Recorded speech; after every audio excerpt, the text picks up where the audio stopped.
These are the Lone Ranger toys from my Gen X toy collection.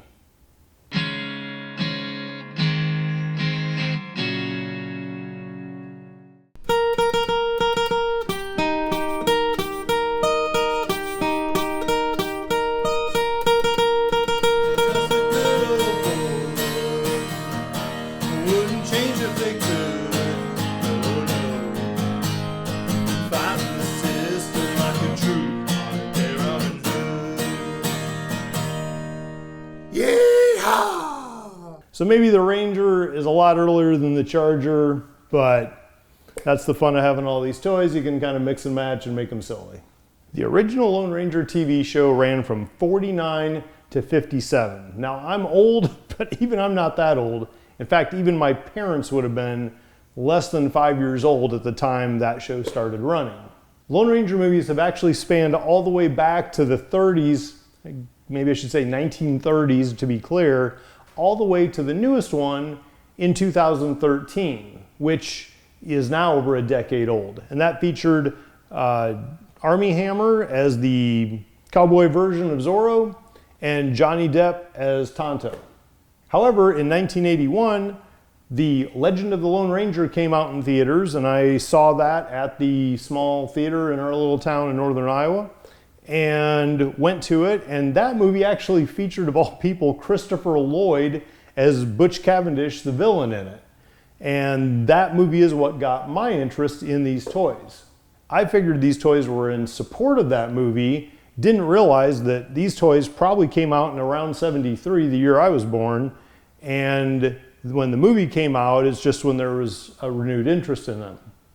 Gabriel was the name of the toy manufacturer that produced these toys, and they made both of these guys as well as Butch Cavendish and Smoke, and that should have been my first clue that these were out before the movie, because Butch had a mustache and the future Doc Brown in the 81 movie did not have a mustache.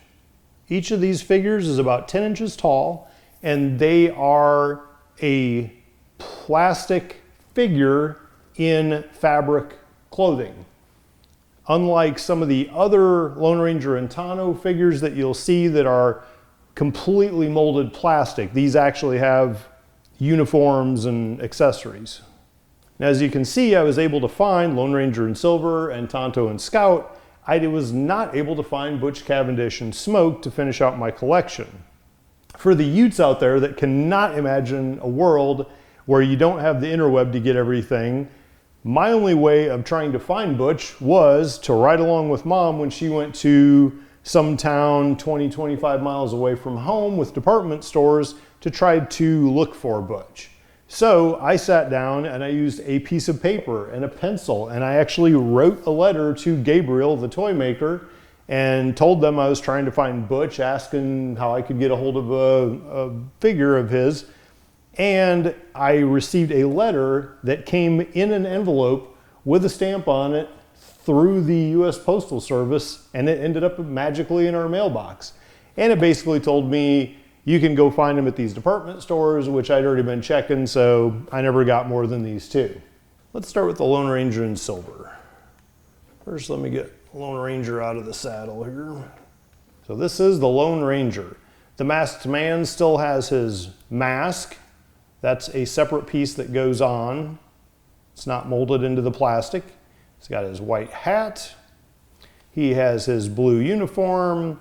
He's got his gun belt with both pistols in it. He has the belt, and he has his boots. He has his red bandana. So as far as I can tell, this figure is complete. His mighty steed Silver has the fancy saddle that was advertised as an 8-way action title when most people would be happy with a 3-way. So if you look carefully, and I don't remember all the different ways to do this, but there are several different options you have, such as you can have him hanging off the side this way. There are a couple handles on the bottom of Silver's saddle. So I think there were some tricks you could do with him hanging off there perhaps as he was rearing. There are options like for his feet back here. So he could stand like that, jump down. So anyway, there were plenty of different ways that the Lone Ranger could ride Silver with the trick saddle. Now Silver, you can see, has more joints than the average Austin resident, including his head can move too. The only defects that I can remember from Silver is there was a sheet of stickers, of chrome stickers almost, that went into a lot of different places on the saddle. Now, obviously, none of those stickers survived the test of time because they were a sticker trying to stick to kind of a rubber material, and that just wasn't going to happen. So it's just the plain black saddle. I don't know that you'd find any of these nowadays that would have the stickers still in place. The other thing is that Silver's foot, the right rear foot, actually broke and I had to glue it. So if you look real closely, you'll see a seam right there where I glued it.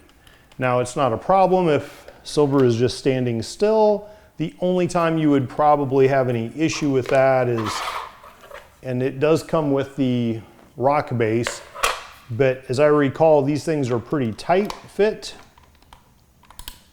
So if you were to put Silver on the stand back here and not be careful when you pull him off, you could re-break that foot.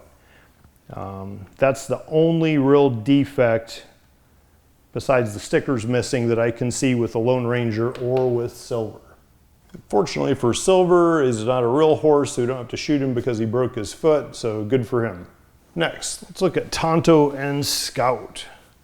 So if we pull Tonto off of his horse and look at him first, you can see that Tonto still has his full uniform. Much like the Lone Ranger, he is a plastic figure with the fabric uniform, and this is kind of a fuzzy texture to it. He still has his gun belt. He has both pistols in said gun belt, and he has his knife stuck up here as well.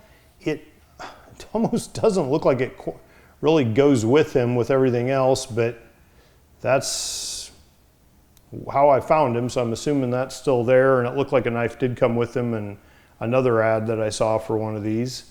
He still has both moccasins intact as well. The only thing that Tonto is missing is he did have an elastic headband, and that no longer is there. I know I had it when I was a kid, but it was not there when I picked it up from Mom and Dad's. So there's probably a mouse skeleton somewhere around Mom's and Dad's attic with a Tonto headband on it. Other than that, Tonto is good. And his horse Scout, no breaks, no cracks that I've found. Everything looks intact here. As far as the saddle and bridle all look good. And again, we have the rock base for that as well. I do have one potential buyer that's already expressed interest in the Lone Ranger set. If that doesn't work out, then I will put this on eBay as well.